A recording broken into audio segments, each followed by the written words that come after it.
two other line statements that. I'm gonna hold it just a little bit further away. Too loud. Yep. Well, seems to be a critical area. It's distance. You have to get about here. We do need to do these temperature swings that Brett's talking about, deal with those, and also hope for some operation during the lunar night. I'll show you the one system that actually did that. A little background, as Renee said, I like to throw this in here that we did put 3 rovers on the moon, and we operated in the lunar morning, shown in the lower left side. This is me at Mission Control 46 years ago. That's the thing about this. 46 years ago, and as I was talking to Joe a little earlier, Mission Control is very, very good, and they want you to be beyond that and responding to them for questions they've got and for performance issues. And we got to where we were fairly good. If you look at the plot on the lower right side, you'll see that we were progressing. Well, pointer doesn't work for all screens. Pointer doesn't work for all screens. We were with the dust on the radiators, and Gene Sermon trying to clean off, and John Young and Dave Scott also. We just had an example there of dust was prevalent. If you brush it off, you still had 5 times the solar absorbance of a clean surface. You never got any better than that. So we started off the 3rd EVA. We were on a path that said that, hey, we're going to be hitting our maximum temperature about midway through the EVA, about a 6-hour EVA. So we didn't violate, but we changed the rules, and we had them open up the dust covers at the red mark there. And this shows you how good the simulations got. The thing I like to stress here is simulations by themselves. Simulations by themselves are good. However, if you don't have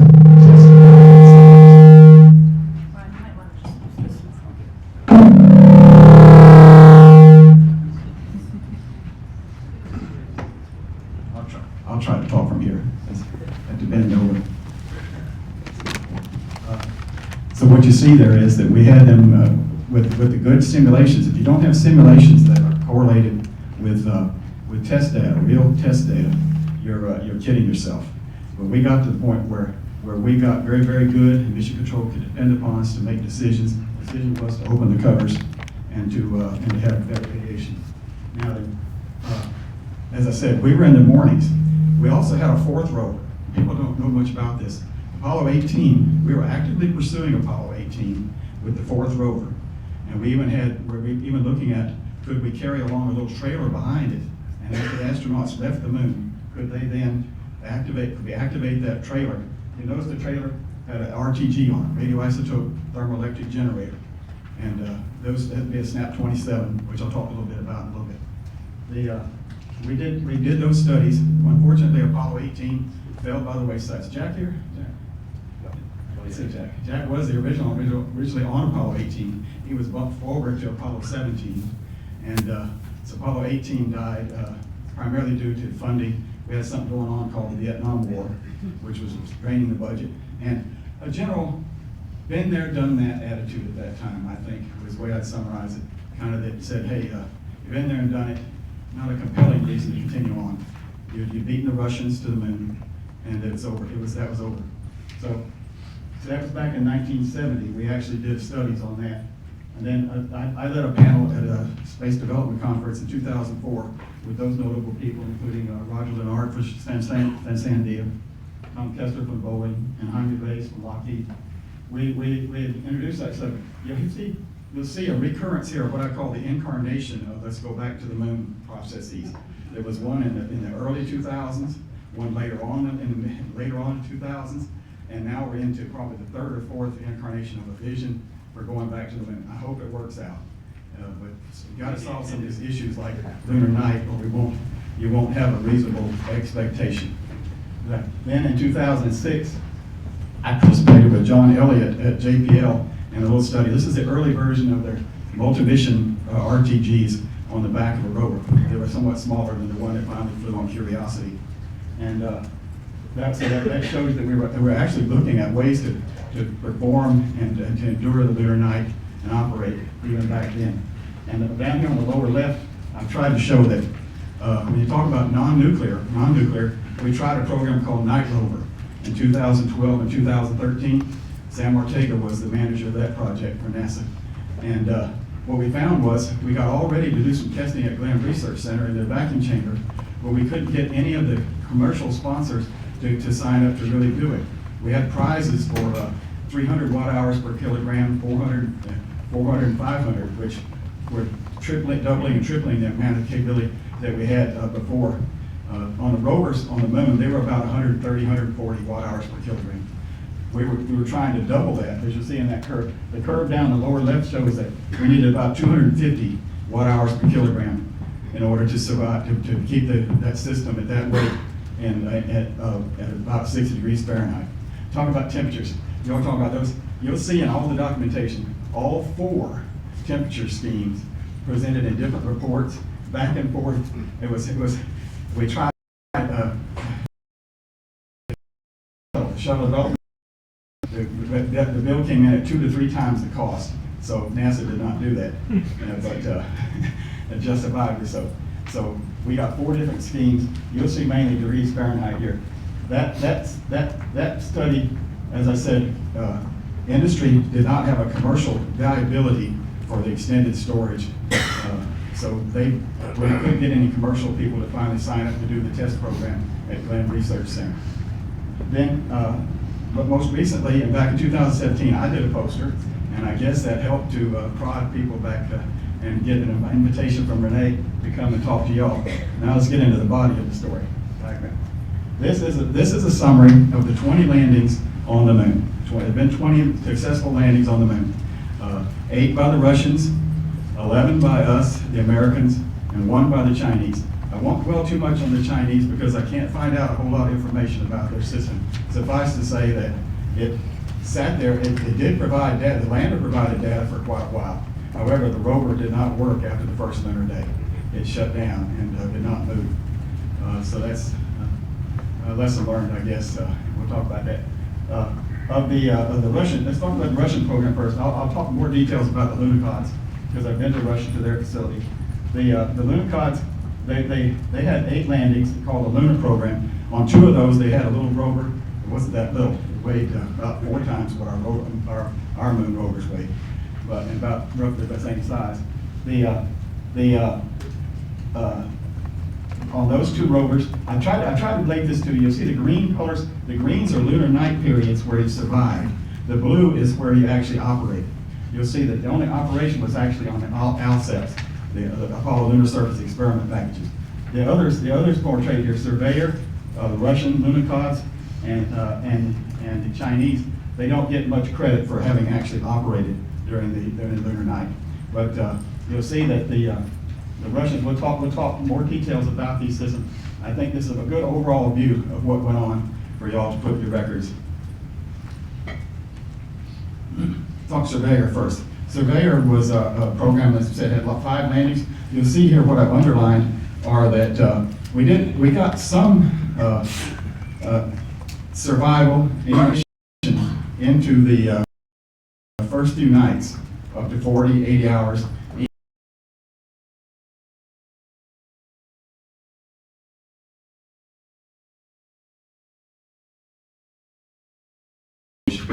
This is a good evidence for that. Now then, I was sitting there after Apollo 15 at my desk. We were absorbing, hey, we've done fairly well. We didn't get the cooling that we liked, but we were doing fairly well. They actually cut the mission a little bit short, so motors were cool, everything was great. And on my desk one day appears this document that I couldn't believe. We were in the Cold War with the Russians at the time. And hence, there was not much. All I was getting was Aviation Week and Space Technology articles saying that they put a little rover on the moon. And I was wondering about that rover. I got a document put on my desk. It was a translation that told me everything I wanted to know about it. I couldn't believe it, you know. And it told a story that they had a polonium-210, which has a half-life of 138 days. And hence, it went about 11 months maximum operation on the moon. They had 2 of these rovers. They had an ingenious system here where they back in, they had a heater element, and they They would run it, they would run air by it, have a ventilation system with fans, and that's how they survived the lunar night with this system. And you'll see, I even got plots, I can pull out plots there of the temperature range, which to us thermal people showed, hey, these guys really know what they're doing. And it may have pointed us at the time, it made us regret that Apollo 18 was canceled, that the rover was canceled at that time. And because we had good evidence that it would work. You see the relative size of their Lunokhod versus our rover and the instrument. So that's how they're heating it. They talked to General Duggan, the man that actually joystick the Lunokhod on the moon. I asked him, I said, hey, I went to their facility back over in St. Petersburg, and I asked him, I said, hey, why did you only go 4 months on the second mission? Well, that appears to have been, what he tells me was, they had a shift in the command center, a shift of personnel shift. And as such, a different group came in that wasn't familiar. As they rode around the moon, their cover was open. The solar array is on the inside of the cover. The radiator is on the horizontal surface. Okay, they were driving around, and they got into a situation where they went down inside a crater, and when they were down inside the crater, they panicked, and they tried to get back out. They were sliding, so they panicked. They hit the side of the crater with that solar panel, dumped a bunch of lunar regolith in on the radiator. That caused them to overheat. That's why the second rover, it should have lasted 11 months, but it only lasted 4 months.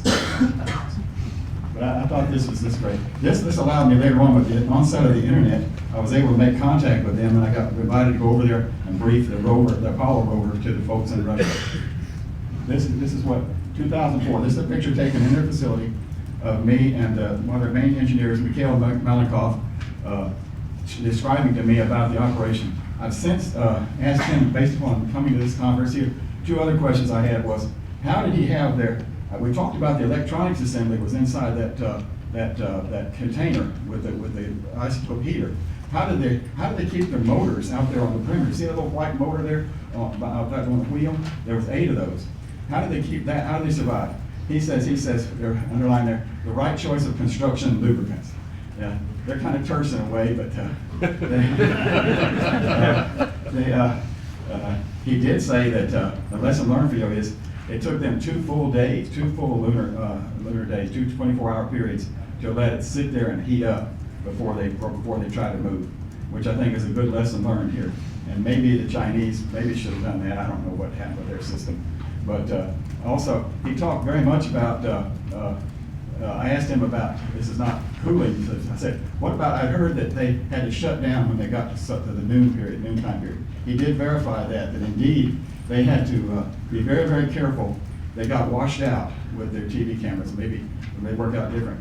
They really relied upon the morning and the later afternoon periods when they got good shadows so they can negotiate around craters and such. And they did quite a job. They actually hold the land record on the moon with the Lunokhod. That second Lunokhod, they were actually going too fast, as we saw with the accident they had. They were pushing it because they've already lost the battle to get to the moon. That's 2 things I learned. That's General Duggan at the console. They were very good hosts, and they've asked me to come back. I wear my Lunokhod pin that they gave me, and they've asked me to come back in November of 2020 to a celebration they're going to have in Moscow and St. Petersburg. Now, let's talk about the most successful system. The most successful system was the ALSEP, Apollo Lunar Surface Experiment Packages. Those lasted for several years and only were shut down in 1977 because of budget concern.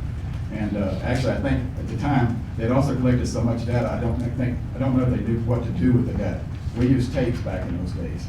You were compiling volumes of buildings full of tapes. And then, by the way, I've gone back and tried to get some data off some tapes later, and the tape was corrupted. And so y'all have a whole lot better system now of storing data when you get it out than we had back in those days.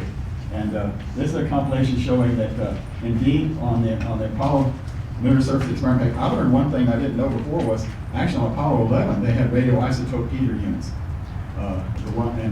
Unfortunately, they shut down very early after the astronauts left, after the first lunar day. on that system. They actually had 15-watt radioisotope heater units, not RTGs. First RTG was on Apollo 12, and the RTG is shown in the picture here. The central station is shown in gold, and the RTG was off to the side. A seismometer is shown spread out on the moon. And you can see the difference it makes in the temperatures there between the time when sunset occurs as to the external temperature and the internal temperature, able to maintain that in a fairly benign environment. SNAP stands for System for Nuclear Auxiliary Power. And these are the SNAP 27.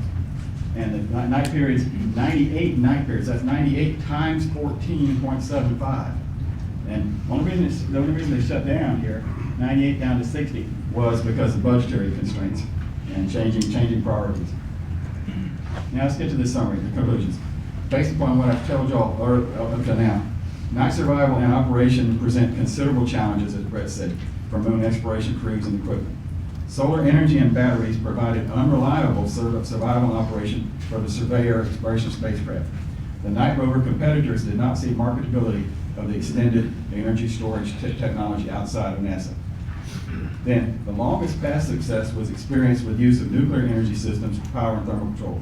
On the Russian Lunokhods and stationary Lunokhod, mobile Lunokhods, stationary ALSEPs survived and operated for many lunar night periods using radioisotope generators and RHUs, radioisotope heater units.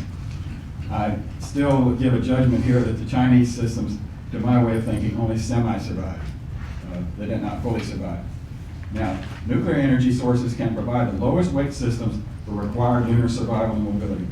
Non-nuclear systems require large solar panels, batteries, and energy storage capability. They also are limiting as far as mobility.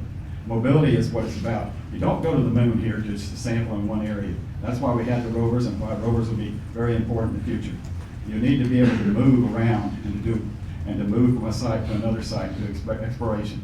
We have even looked at hoppers on the moon back in the day. Had fully, like the James Bond backpack systems, to try to hop around and go to different sites. And in fact, the lunar module was first called the Lunar Excursion Module because they thought it would land, move off, and go to another area. Well, they gave that up when they figured out that they didn't have enough fuel to do that. And then also that it was dangerous. You've done one dangerous, challenging landing. Why try to do another one? Get down, drive around at most here. Don't try to incorporate hoppers. We did look at hoppers. Now, I think, as I said before here, future efforts. Oh, I want to mention Brett talked about. Was there any evidence? There is evidence here that the laser retroreflector systems that are on the moon, that they have, up until the time, well, two things. The temperatures on the surveyors were increasing over those time periods that I talked about until they shut off in 1977. Most likely because of the sunrise. There's nothing else I know of that causes dust to be elevated and then come back down. But it's theorized here about, and we see some evidence of the sunrise occurring. Also, there are indications that the laser ranging retroreflectors are put on the moon. There are three sets of laser, what we call retroreflector units put on the moon. They're called 11, 14, and 15. There was evidence here that accumulated dust had continued to cause them to elevate temperature. Temperature is rising. Not a whole lot, but it does rise on occasion. Okay. I would like to emphasize here especially that future efforts and test verified designs are required for successful lunar night survival and operation. Thermal vacuum test correlated thermal modeling is vital for exploration mission support and success. I can't stress that enough to y'all that you can't simulate everything in the computers.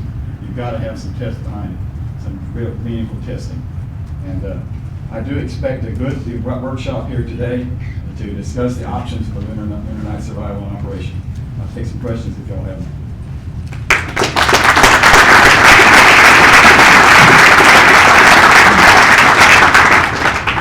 So, John Brenner from Johnson Space Center. I hope in this panel today we talk about how these nuclear systems might be available to commercial types, because everything here are national space agencies, and polonium and other radioactive things just aren't available out there on the open market. And we want to have a lot of commercial activity on the moon, so we're going to have to figure out how to do this legally. Pam Clark, JPL, on your comment about nuclear options being, okay, even I have to stand away from the mic, okay. The lowest weight systems, you know, there's been a lot of technology developments over the last decade, 2 decades, 3 decades, 4 decades, it's been 50 years since we were there. There's been a lot of work to make very efficient panels that stow to extremely small volumes, for example. There's a lot of work on very, very efficient, super efficient thermal components and MLI, even MLI packaging. So I think one of the things that'll be interesting, you can comment on this in the discussion, is to talk about the newer technologies, especially over the last 10 years. One of the reasons, by the way, is interesting, because of the extreme thermal challenges of extremely compact spacecraft. And that meant that getting rid of heat became a problem. And when you know, getting rid of heat and keeping heat, well, you know, that's kind of just the reverse of the same problem. So there's been a lot of work, and I think we may find, in fact, that we do have some solutions, especially for small things, which were challenging because of the very high surface area to volume ratio. You know, if you can carry a lot of mass and the volume, it isn't an issue. But so I think, would you like to comment on that, or maybe not? I just wanted to make a comment that that's going to be very interesting. Those are good comments, I just still think that even at what 30 or 40% efficiency on a solar array, it's still going to have to be fairly large once you have unfolded. And then the mechanisms to do that unfolding don't have a man there or a woman there to actually do the unfolding. So all that's got to be built in to unfold it, fold it back. That's complication that you got to account for. Michael Sims from Series Robotics. Can you say something about the communication from the ALSEP? Did it have its own radio? I'm awake. Well, on the ALSEP, they certainly did have communication, telemeter data back, and I'm not the expert on that, but they did, as I said, they did tend to find that they almost had too much data at times, and they have the capability to sort through it. We've got such high-speed computers now that you can sort through that data in much quicker fashion. Hi, Lee Mason, NASA headquarters. You talked about the benefits of nuclear, but you didn't mention power levels. So, like the SNAP 27 RTGs, those were only 70 watts, I think. How much power do you think we're going to need in these future missions? You need kilowatts. You need kilopower.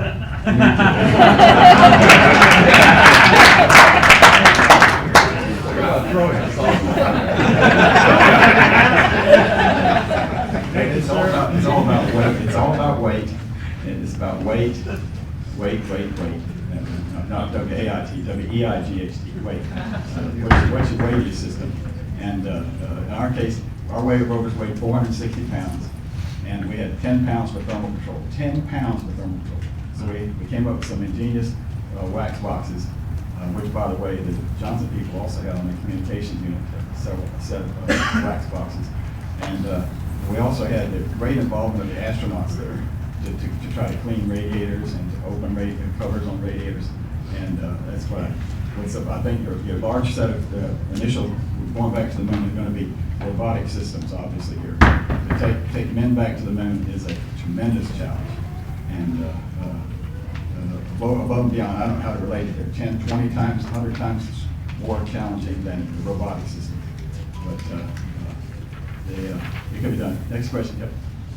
This is Alex Ignatieff, Lunar Resources at the University of Houston. As people have mentioned, technology has moved forward a lot in the last 40 years.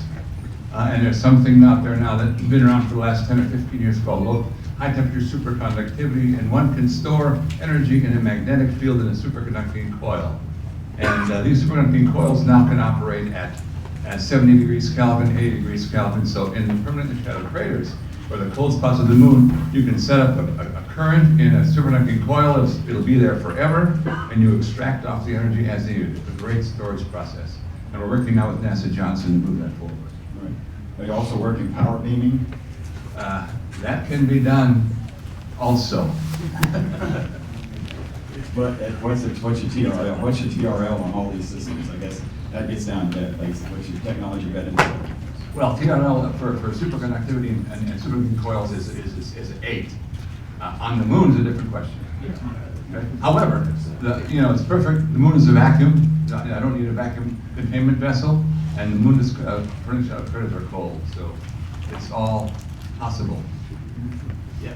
just talking about the power for surface vehicles. We recharged the JSE SEV at Desert Rats. It was 16 kilowatts over several hours just for that SEV. So you're right, it's tens of kilowatts we need. Thanks, Mark. Okay, so next we're gonna move into the morning panel portion of the meeting. And Sam Lawrence from JSC is gonna give us an overview presentation, sort of an outbrief of some strategic activities that happened earlier this year. Those were the ASM SAT, which is Advancing Science of the Moon, and Next SAT, which was Next Steps on the Moon. And these activities were intended to update the 2007 SCEM report, the scientific context for the exploration of the moon. And he's going to show that. And then after that, Ben Bussey, Ben, are you here?